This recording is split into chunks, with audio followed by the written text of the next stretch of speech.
앞서 예고해드린 대로 오늘은 자유한국당 정우택 의원과 인터뷰 준비하고 있습니다. 오늘 스튜디오에 출연하셨습니다. 어서 오세요. 반갑습니다. 네, 안녕하십니까. 네. 네. 저희가 예전에 이제 당권 도전 한번 하실 즈음에 전화 인터뷰를 한 적은 있는데 이렇게 스튜디오에 직접 출연하신 것은 오늘이 처음인 것 같습니다. 그렇습니다. 네. 먼저 우리 그 청취자분들께 인사 말씀 한마디 해주시죠. 네. 오늘 KBS 라디오의 스튜디오에 직접 출연한 거는 제가 오늘이 처음인 것 같습니다. 물론 인터뷰는 아까 말씀대로 있었습니다만은 이제 봄이 돼서 모든 분들의 그 마음도 이제 생기가 도는 것 같습니다.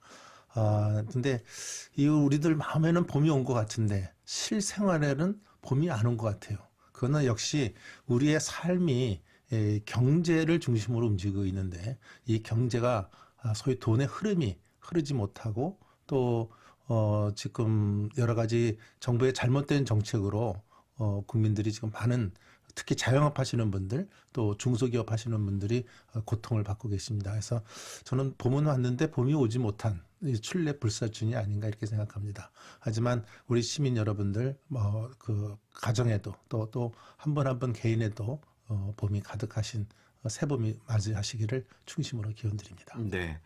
저희가 인터뷰 일자를 이렇게 맞춘 것은 아닌데 공교롭게도 이제 내년 21대 총선이 4월 15일에 열리는데 정확히 1년이 남았습니다. 그리고 오늘이 4월 16일 세월호 참사 희생자 5주기라서 전국에서 이제 추모식도 열립니다. 안산에서 이제 기억식도 열리고요. 인천에서는 세월호 희생자, 일반인 희생자 추모제도 열립니다. 황교안 대표 같은 경우에도 이 인천에서 있는 추모제에 참석할 것으로 알려져 있고 어제 그런데 이제 세월호 참사 가족협의회에서 그 미흡한 진상 규명에 동조한 사람들의 실명을 공개하면서 처벌을 촉구했습니다. 거기에 황교안 자유한국당 대표가 포함이 돼 있어요. 네.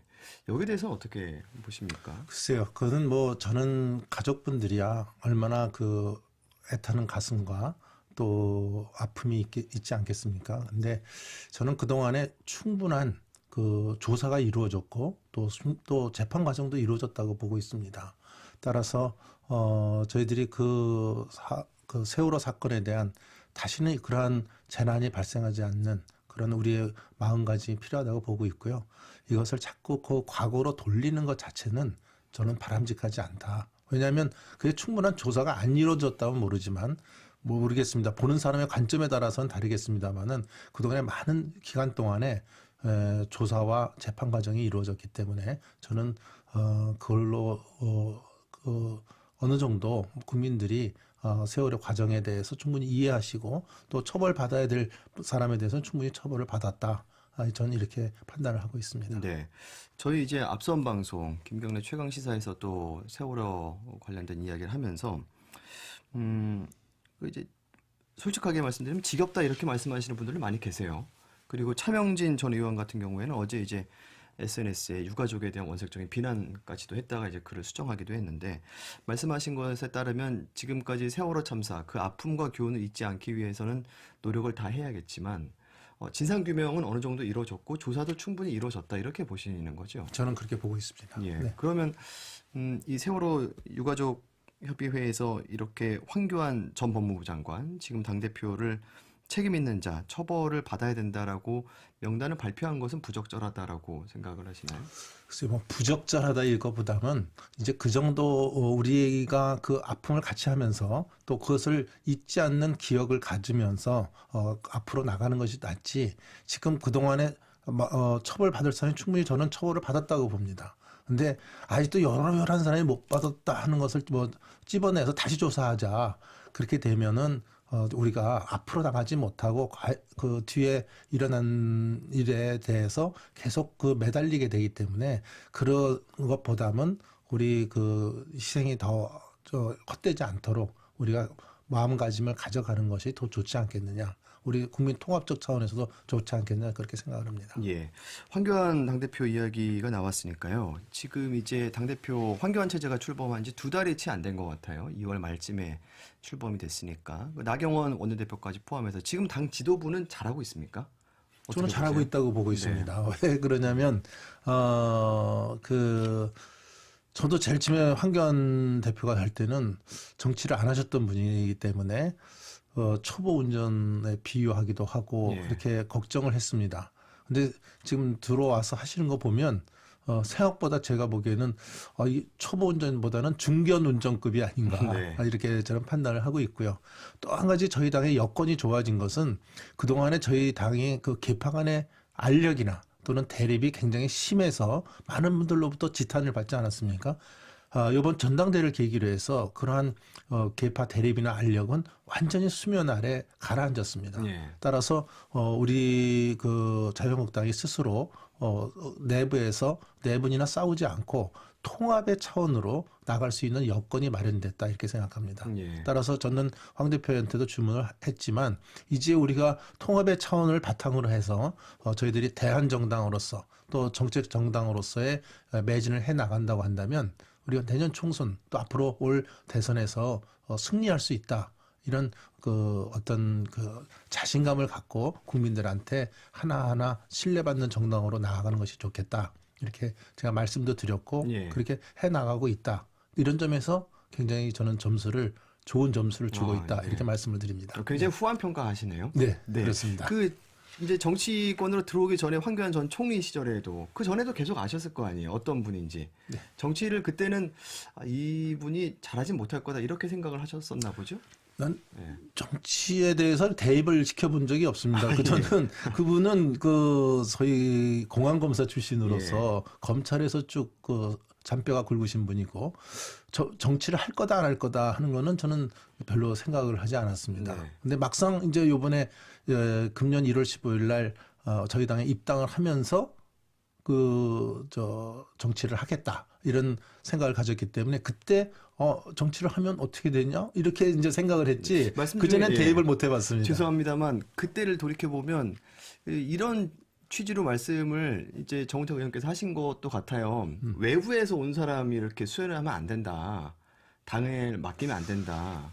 그건 좀 표현이 틀렸습니다. 그렇습니다. 너는 예. 이렇게 판단했어요. 그때는 대선 주자들이 지금 당권에 도전하는 것은 시기상 좋지가 않다. 네. 예, 그래서 요번에는 요번 총선을 치를 수 있는 당을 정비를 하고 총선을 치를 수 있는 사람이 당대표가 되고 거기에서 총선에서 우리가 여러 가지 선거 결과를 갖고 그 위에 앞으로 잠룡들이라든지 또는 나갈 사람들이 얼마든지 선의에 경쟁할 수 있는 여건을 마련해 드리는 게 좋다. 예. 이렇게 스텝을 밟아가는 게 좋지. 지금이 대권 주자가 바로 당권을 잡으면 여러 가지 그 소위 징을 맞는다 그러죠. 예. 이런 것들이 있고 또 여러 가지 문제가 또 생길 수가 있으니까 이번에는 그 소위 잠룡들은 출마하지 않는 게 좋겠다. 예. 이런 입장을 견지한 적은 있습니다. 네. 총선 관령 이제 당대표가 필요하다는 취지로 말씀하셨다는 거죠. 네. 예.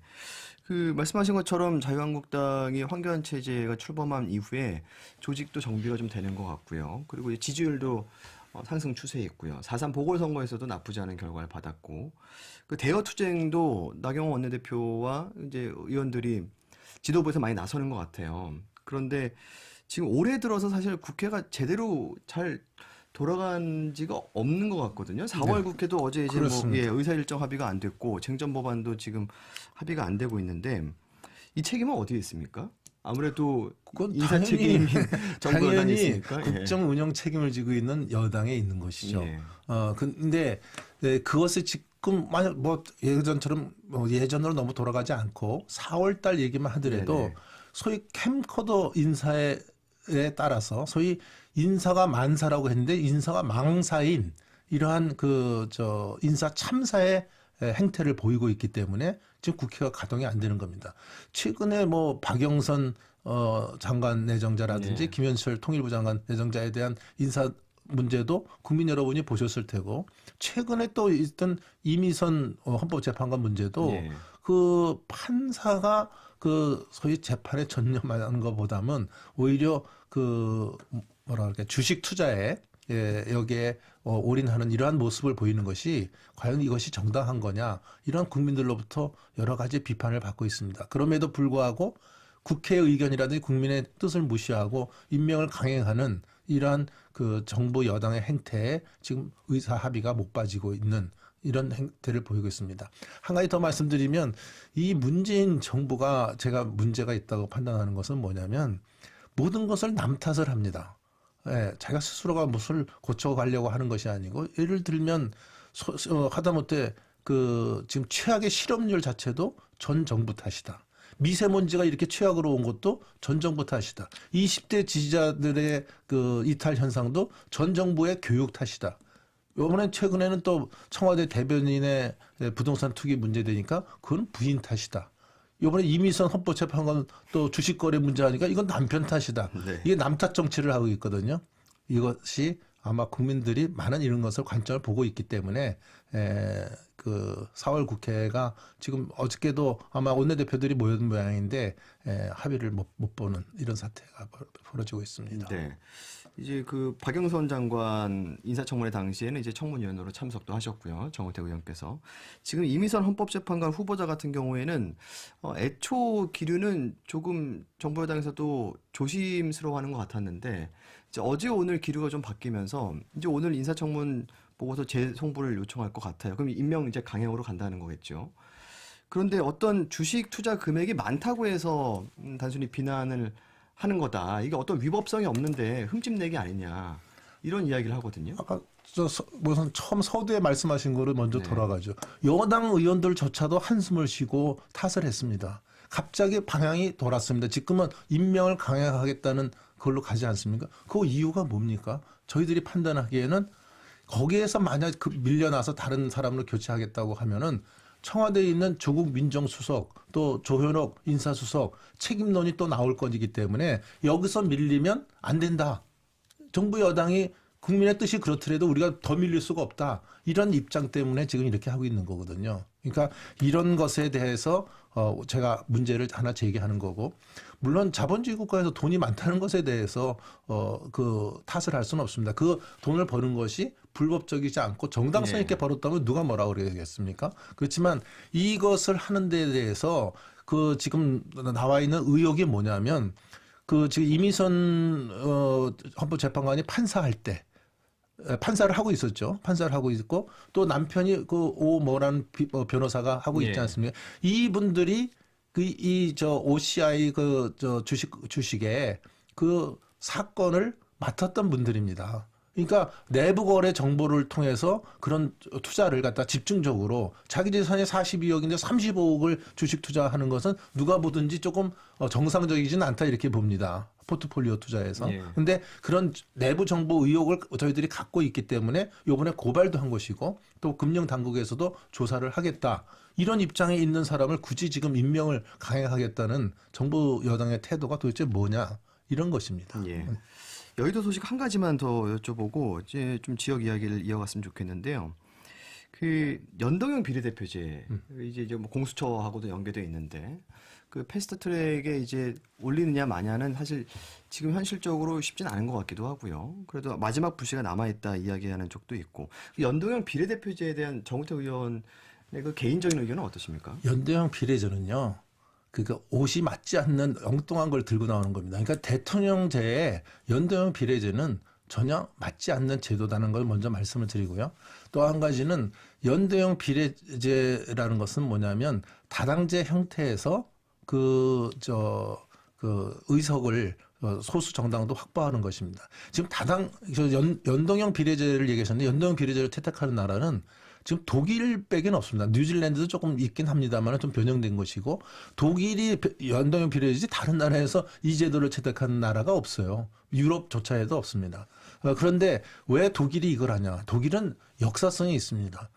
나치의 일당에 대한 독일 국민들에 대한 반감이 이러한 다당제 형태의 연동형 비례제를 받아들인 것입니다. 예. 그래서 지금 이 문제는 정치적 속셈이 소수 정당이 정부의 국회 의석을 확보해서 소수 정당으로서의 어떤 명맥을 유지하기 위한 저는 꼼수에 불과하지 이게 우리나라 제도에 적용되기가 굉장히 어렵다. 저는 이 말씀을 드리고 그 계산 방식도 또 심상정 그 대표가 얘기한 것처럼 복잡하긴 국민은 몰라도 된다. 투표만 해라. 이런 방식으로 투표를 하고 선거 제도를 바꾼다는 것이 과연 이게 개혁적인 것이냐? 저는 이런 의문을 갖고 있습니다. 알겠습니다. 이제 총선이 1년 남았습니다. 이제 도전을 받는 입장이신데요. 예, 내년에 지금 이제 자천, 타천 여러 후보들이 언급이 되고 있고, 특히 이제 상당 같은 경우에는 청주 정치 1번지라고 꼽히면서 관심도 많이 가는 지역이고요. 지금 공식적으로는 정의당 김종대 의원이죠. 이게 비례대표 의원인데 이제 내년에 상당 지역구로 출마하겠다, 지역구 의원으로 선언을 했습니다. 이제 더불어민주당 여권 쪽 인사들도 언급이 되고 있고요. 이제 사선 중진으로서 상당 수성은 자신이 있으십니까? 어떠십니까? 저는 제가 여쭤보면, 네. 판단할 문제가 아니고요. 네. 우리 그 현명하신 우리 청주 시민들, 특히 상당부 유권자 여러분들이 판단을 해주실 거다 이렇게 봅니다. 다만 제가 한 가지 말씀드리고 싶은 거는 그래도 정우택이가 청주에 있음으로써 그 청주의 버팀목이 되고 또 충청도를 지켜나갈 수 있는 큰 인물로서 국회에 보내야 되겠다 이런 마음이 있으시면 저를 뽑아 주실 거다 이렇게 보고요.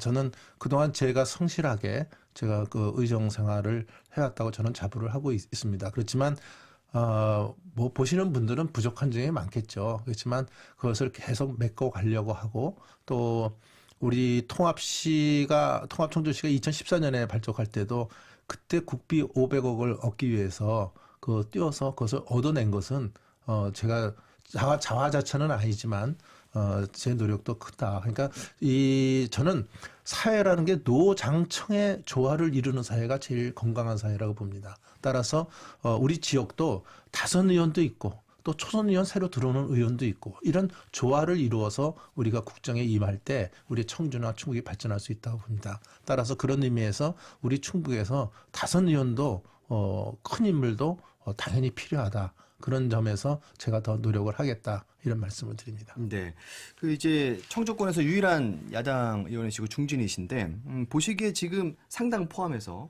청주권에서 가장 시급한 현안은 무엇입니까? 그리고 이제 민심을 많이 파악하셨을 거 아니세요? 네. 글쎄요, 제 지역을 먼저 제 지역이 상당구라고 소개를 하셨기 때문에 네. 지금 여러분 저희 지역은 그 원도심 도시재생 문제, 그렇죠. 또 구도심 그 문제하고 결부돼서 지금 동남 택지지구 같은 신도심이 또 개발되고 있습니다. 또 도농이 복합되어 있는 지역이기 때문에 이러한 그 지역의 특수성을 잘 살려서 어떻게 우리가 발전시켜 나갈 거냐. 특히 그 원도심 같은 거를 보면은 그 중앙동 같은 경우에 최근 한 5년간에 한 232억 들여서 그 구 청주 역사 재현이라든지 네. 환경 정비 사업을 했습니다. 그랬더니 제가 본 통계에 의하면 중앙동에 지난 한 8년 전쯤 보면은 한 1,000명 정도의 유동 인구 수준이었는데 네. 지금은 한 2,700명 수준의 유동 인구가 있다고 이렇게 얘기를 하고 있습니다. 그래서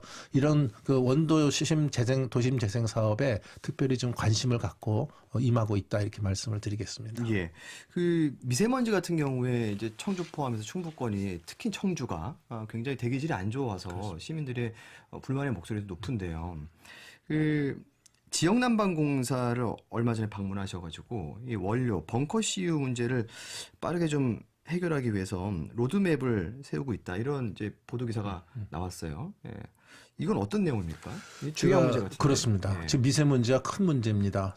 지역난방공사를 방문하고 예. 그 다음 날 제가 속해 있는 상임위원회인 그 산업통상자원위원회가 열렸습니다. 제가 산업부 장관한테도 지역난방공사 방문한 그 결과를 갖고 질의도 했습니다마는 우리 청주하면 청풍명월이라고 해서 신선한 바람이라든지 밝은 달을 볼 수 있는 그런 대명사 아니었습니까? 지금은 그 청풍명월이 탁풍 암월로 되지 않았나. 왜 그러냐면 작년에 미세먼지 나쁨 일수가 102일이나 됩니다. 전국 1위입니다. 충남이 42일밖에 안 되는데 충북은 102일로 1위를 하는 불명예를 얻었고 또 금년 들어서 1, 2, 3월 다 전국 최고입니다. 그래서 이 미세먼지의 원인이 뭐냐? 지금 많은 시민들이 관심을 갖고 있는데 거기엔 좀 여러 가지 요인이 있습니다만은 지금 물어보신 지역 난방공사에서 벙커 CU를 떼는 연료로 하고 있는 것이 하나의 원인이다 하는 예. 이런 문제가 제기되고 있어서 이 벙커 CU를 LNG로 바꾸는 그 전환을 빨리 서둘러 달라. 지역난방공사에 가서 그 어떻게 지금 과정이 되고 있는지를 제가 청취를 했습니다. 지금 지역난방공사에서는 2025년까지 그것을 전환하겠다 이렇게 계획을 세우고 예. 있어서 이것을 가급적 이번에 예비 타당성 조사도 금년 1월에 합격점으로 나왔기 때문에 이제는 좀 서둘러 달라. 내가 산업부에다가도 얘기를 해서 빨리 서두르게 할 테니까 그렇게 하겠다. 그래서 2025년을 뭐 1, 2년이라도 좀 앞당길 수 있는 것을 지금 저희들이 추구하고 있고요. 또 한 가지는 그때까지 미세먼지 또 나오는 기간이 있지 않습니까? 그래서 저희들이 탈질 설비에 대한 예. 보완을 지역 난방공사에다가 주문을 했습니다. 그래서 2020년에까지 그 탈질 그 설비에 대한 그 보강 사업을 지역 난방공사 하기로 이렇게 계획을 하고 있는 것을 보고를 받은 적이 있습니다. 예. 이 지역난방공사 청주지사가 유일하게 벙커 CU를 사용하더라고요. 전국에서 지역 난방공사 18개 지소가 있습니다. 네. 근데 우리 청주 지소만 유일하게 100% 벙커 CU를 떼고 예. 있습니다. 그래서 애초에 이 연료 교체하겠다는 게 애초 계획보다도 지금 늦춰져가지고 한번 변경이 되면서 2025년까지로 연장이 된 것 같은데. 그렇습니다. 이걸 이제 그 지역난방공사 가셨을 때 난방공사 쪽에서도 앞으로 더 당길 수 있다 이런 이야기를 합니까? 노력을 하겠다. 당겨보겠다고 노력을 하는 거지 지역 난방공사가 그 주체적으로 할 수 있는 여건은 못 됩니다. 네. 이제 왜냐하면 산업부에서 인가 받는 기간이 있고 또 환경영향 평가 받는 기간이 절대적인 기간이 필요하고 네. 그렇기 때문에 지역 난방공사 자체적으로 소위 핸들링 할 수 있는 그런 여지는 없습니다. 예. 다만 이게 2014년에 연료를 LNG로 바꾸겠다고 발표를 했는데 네네. 그 후에 그 업체들 간의 어떤 다툼이라고 할까요? 또 주민들의 어떤 반대 이런 것들이 좀 있어서 이게 지연이 돼 오다가 요번에 이제 확정적으로 2025년까지 하겠다. 이렇게 공식 다시 발표가 되고 또 그동안에 문제가 됐던 것도 좀 많이 무마가 되고 있는 상태라고 이렇게 보고 드립니다. 예. 2025년은 다소 늦은 감이 있는데 계속 좀 관심을 좀 가져주셔야 될 것 같아요. 그렇습니다. 예, 그래서 조금은 그동안에도 당길 그 LNG로 완전히 전환이 되기 전까지라도 예. 소위 지금 그 벙커 CU 때는 탈질 설비를 더 보강해서 최소한으로 나올 수 있도록 그런 조치를 계속 주문하고 있습니다. 예. 청주시 특례시 지정 같은 경우에는 어떻습니까? 이 문제도 열심히 띄우고 계신가요? 네. 그래서 저번 때 뭐 총리를 한번 방문하자 그래서 그 전주의 의원들하고 예. 우리 청주 의원님들하고 같이 방문을 해서 요구를 한 적이 있습니다. 지금 한마디로 말하면 특례시 문제는 우리가 거의 100만에 가깝지만 100만에 되지는 아직 못했지만 예. 그 행정 수요가 그 일반 그 행정 도시보다 우리가 그 수부 도시다 보니까 청주라는 것이 충북의 저 도청 소재지가 있는 소지다 보니까 행정 수요가 지금 넘쳐납니다. 이것을 해결할 수 있는 그 방법이 지금 뚜렷하게 지금 없습니다. 그래서 우선 예산적인 측면에서도 광역 예산으로 오는 것을 도에서 배분하다 보니까 청주에 필요한 사업이 좀 부족하게 오는 경우가 있습니다. 그래서 청주가 독자적으로 예산을 확보할 수 있는 여건을 마련하려면 특례시가 필요하지 않을까. 그래서 저희들이 특례시 추진을 청주시와 협조를 같이 해서 적극적으로 좀 추진하고 있다. 예. 이렇게 말씀을 드립니다. 도는 다소 미온적인 것 같아요. 아무래도 또 도 입장에서는. 네, 도가 그동안 배분하던 권한, 예산 배분하던 권한도 예. 있었는데, 아무래도 그게 좀 아닌가 하지만, 도도 지금 그거에 대해서 뭐 적극 반대 입장을 취하고 있지는 예, 예. 않습니다. 네. 알겠습니다. 저희가 시간이 모자라서요.